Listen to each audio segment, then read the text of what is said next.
We're at the end of our Cannes experience nearly, so we're going to bring it home strong, right? We've got an amazing panel.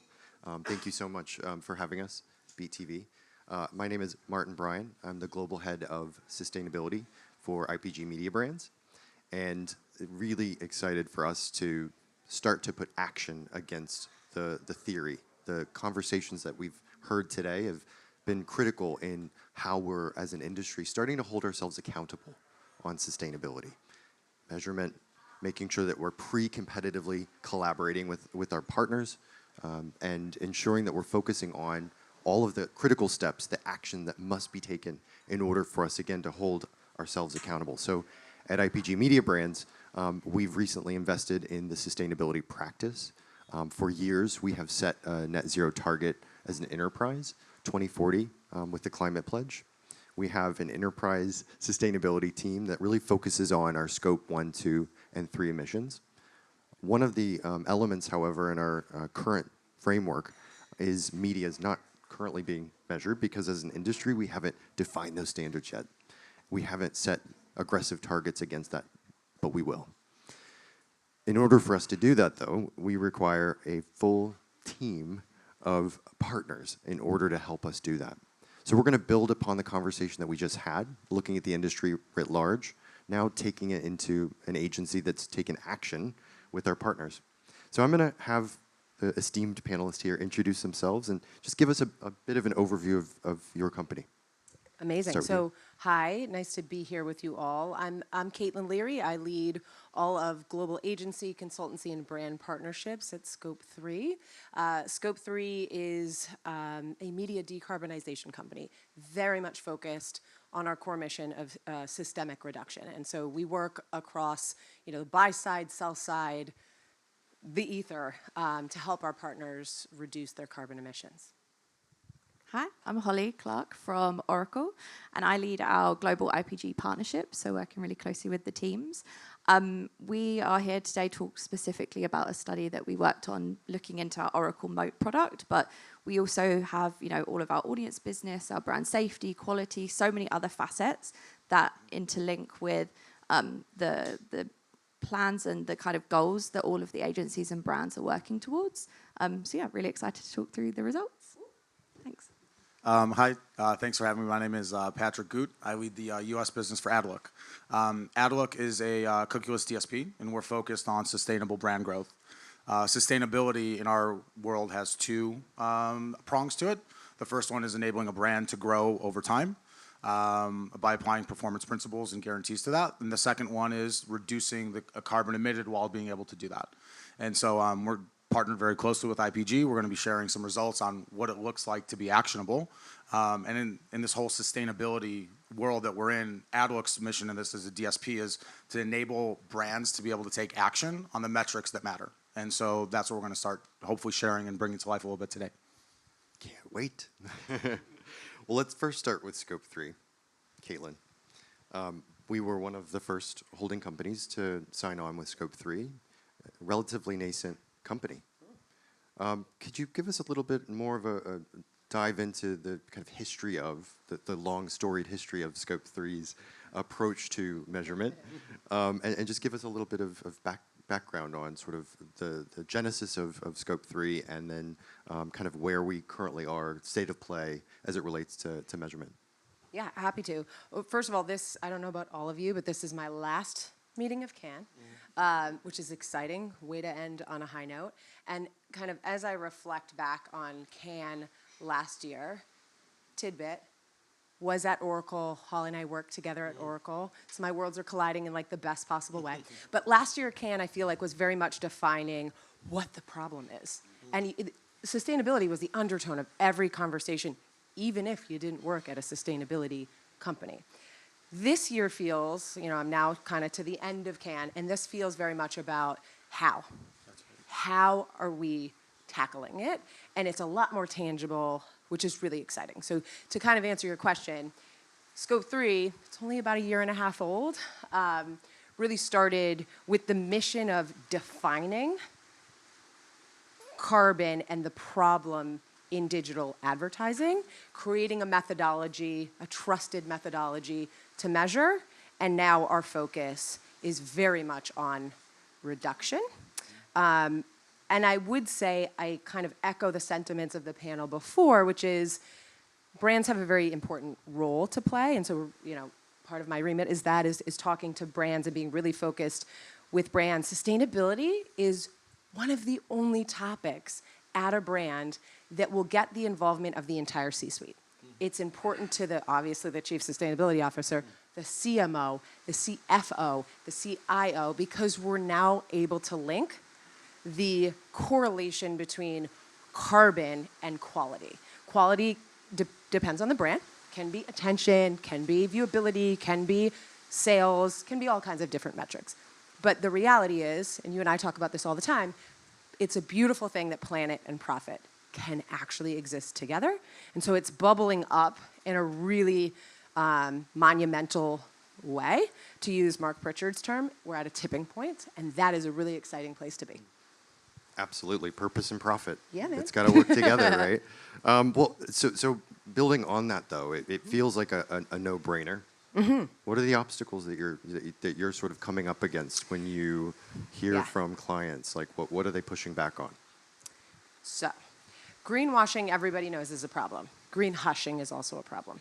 And that's like the other side of the coin, which is brands are afraid to say, we did this little thing, right? Because we live in cancel culture, and they're afraid to be called out.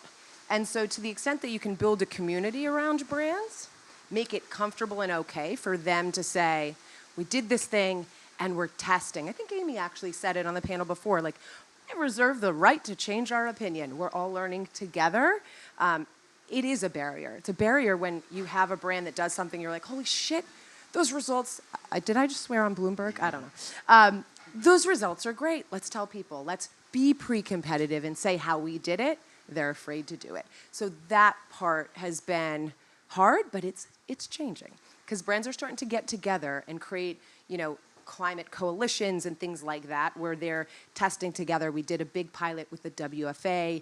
Those brands came together, were amenable to sharing those results at a global scale, which I think is really exciting and and amazing. And at the end of the day, my perspective on that is like there are two, I think we've also talked about that, there's two forcing factors. One is top-down legislative pressure that's coming, so people are starting to learn and try to understand. The second, and honestly probably most important, is the generation right below mine. I'm dating myself a little bit. Like, they expect purpose-driven brands. And millennials, baby boomers, $50 trillion are about to go to those generations. Those are the next consumers. And they expect authenticity, and they expect continual virtual cycles of improvement, not just this one-and-done thing. So that's what I'm seeing. So building on this idea of purpose and profit, we had a lot that we wanted to test with the data that we were obtaining from Scope3. So that's where, Holly, I'd love for you to preview. Again, we recently released the study into the wild. Tuesday, I think, it came out. So it's out into the world, so you can actually access the report. And would love for you to just give us a bit of an overview. I know our hypothesis going in was, we think it makes sense if a site is more sustainable, there are certain things that have to be done in order for that to be true. We believe then the hypothesis is that viewability will improve.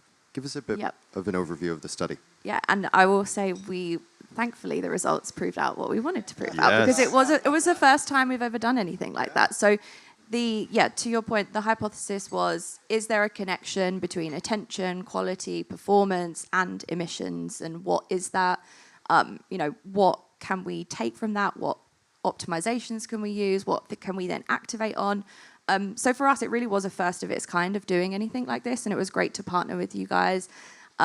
We've been doing it for months, and so for it to finally come out and everyone be talking about it and kind of, build from that is super exciting.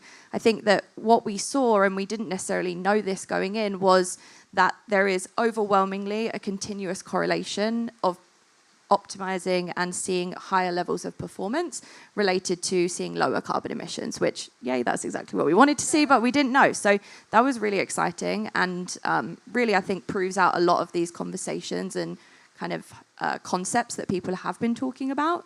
But when we kind of, from Oracle Moat side, we have a huge wealth of data. We have hundreds and hundreds of metrics. We're constantly building new composite metrics that take different variations of that. Attention as its own conversation is huge and is very much what is attention. It's different to everyone. But bringing all of that data and being able to provide that to brands or our agency partners to then say, hey, this is actually what we want to look at. This is what means something to us. This is what's relevant for us. And to then see that overwhelming correlation with those lower carbon emissions was super exciting. We saw things like ads that move from 5 to 10 seconds have a 65% lower level of carbon emissions. Really pretty straightforward. We can start doing activation and optimization towards that. One of the other things that we weren't necessarily going into this looking at verification, but seeing that, on average, 6% of ads are still not hitting MRC verification, which are super easy for us to fix, right? Those tools are out there today. People just need to kind of be re-educated or start leaning into them again. And that is all wasted carbon that, the industry's done a lot to move away from paying for that and making sure that it's not damaging the brand and damaging the kind of profitability, but it's still causing a problem. And so I think, listening to all the other talks and listening to you guys, it just all overwhelmingly ties in, and really now we have something that has shown that there is that relationship. They are very much available today to start using, and also they're there to grow and develop, which I personally think is the most exciting thing. Through this study, it's pushing our product, it's pushing our kind of relationships and integrations and partnerships, which is, to the other talk before, talking about being honest and open and like having conversations about what we can do to be better. All of it really has started from this kind of study and this partnership that we've been working on.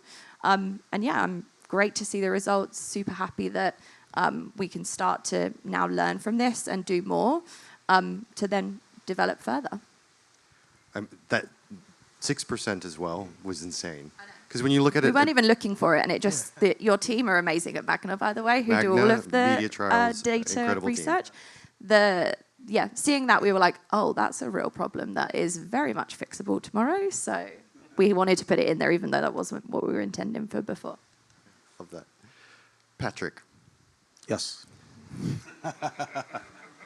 So what we've now got to do is we have to make it actionable. Right. We need to put our insights into our plans. Right. And leveraging those insights requires us to take brave, bold steps forward. We need to ensure our clients are comfortable, ensuring that there is that profit and purpose alignment. Could you give us a bit of an overview of the study that we've done with you? Yes. The build on this is really interesting, right? You have to figure out what you're measuring first. You have to make a proof point of like, hey, we have the historical data, we've looked at it, and then the scary part comes in. Who's going to try it, right? Media brands, Magna, the whole crew over at IPG, you guys are leading and paving the way for this, right? And talk about starting with Scope3 in their infancy. Adlook, I started in August as employee number 1, right? So we're a little younger than you. But the investment that IPG made when they see something responsible is great. And so what we wanted to do is say, okay, we know that this should work. How can technology or a platform be a multiplier, right? We should be able to multiply what our brands need to do, and technology should enable that. So what we did is we did basically a study. Can I name the brands yet or no? Oh, I can. This is great. So we did a study with CVS and with Outback, and we wanted to understand if you optimize to attention pre-bid, what are your basic metrics and KPIs? And then we took a sustainability lens on that as well. Again, the tech being Adlook should be a multiplier of that. So the way we set up the campaigns is we pre-bid optimized to attention. And what we found is when you optimize to attention pre-bid, your media works harder. You have to spend 20 to 30% less carbon to get the same number of attention units than you would have to if you did it post-bid. Then we took it a step further. Okay, the attention unit is great, but now let's talk about the actual outcome that we want, which is the brand lift study piece, right? And so what we found is that there was over you needed to spend or use 30% less carbon per lift point, essentially, right? So you're emitting 30% less carbon, and you're still getting that lift. The performance was there. So then the question became can we take it even further? What if we take Scope 3 emission data and we layer that pre-bid as well? Would it be a multiplier on it? And what we found is if you take a look at pre-bid attention and pre-bid emission data from Scope 3, you actually reduce the amount of carbon you need by 40% per lift point, right? And so what that's saying is if you can get that granular and do it up front, your media can work so much harder by working at these metrics. And so that's how you drive change, right? It's not an either or when it comes to performance and sustainability. It's 100% a yes and, right? I think we said this in a joke, but I'm a firm believer in this. When you look at the Venn diagrams, performance itself can be capitalistic. Our sustainability on its own without action is idealistic. You overlay the two, and that's where responsibility comes in. And what we're showing is responsible media drives bottom line growth for brands. Amazing. Couldn't have ended this panel on a better note. But want to just leave the audience with maybe one in a brief sentence what you think an immediate actionable next step should be, and whoever wants to take that. I think inaction is unacceptable. Just take an action. There are partners out there that will help you do it. I think that was very clear today. It was clear before on the panel before us. Not doing anything isn't okay. Everybody has a role to play in it, and it doesn't have to be this massive thing. Start somewhere, start testing, start pulling your partners in, and make sure, those of us in this room, we're in a bit of an echo chamber, right? Like, we all give a shit about sustainability. Make sure that other people in your communities, in your places of work, get the there that we're all talking about, because everybody in our industry cares about driving brand growth, however you define it. They care about their brands, but they can also care about the planet, and just make sure that that gets evangelized. And to the extent that you're in the space and can create tools, that's what we're very focused on right now, can create tools to make it easy, hit the easy button for people, please do it. That is, I think, the most important thing to me. Perfectly said. Any last thoughts? Yeah, no, I completely agree with that. I think that one thing I've personally learned through doing this study with you guys is that we have definitely have the room to be more honest internally as well, and be kind of like proactive in new ideas, new ways of working with partners. And I think that, you know, seeing the results, it's not that crazy that what we need to do to make massive improvements. So yeah, being honest, being vulnerable as well in, you know, as our own business and with partners, I think is going to really help to drive innovation, which I'm super excited for. Yeah, I mean, echoing everything that you said, but let's take action. Like, we have the proof points that you are not sacrificing anything by putting a sustainability lens on things. So my one ask out of this is everything you do moving forward, put a sustainability lens on it.